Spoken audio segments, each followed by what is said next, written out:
I want to show you how the chicken drumsticks worked.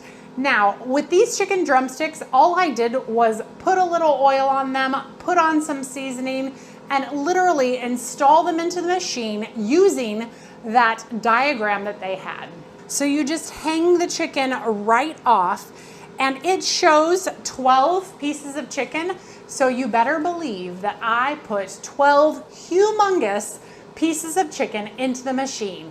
And I'm gonna give you a little time-lapse video right here of it cooking and the color that it got. And you guys, this chicken was fantastic.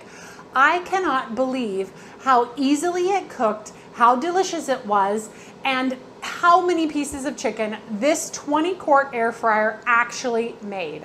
I think if I was to have used a little bit of smaller drumsticks, I would have gotten a little bit more in there. However, just remember that if you use smaller drumsticks, the chances that they will slip off of that rack are a little bit greater. However, you know, you could probably tie them or something, I don't know, but the design of this chicken wire rack is absolutely fantastic. And I will 100% be doing the chicken like that for a group again in a heartbeat.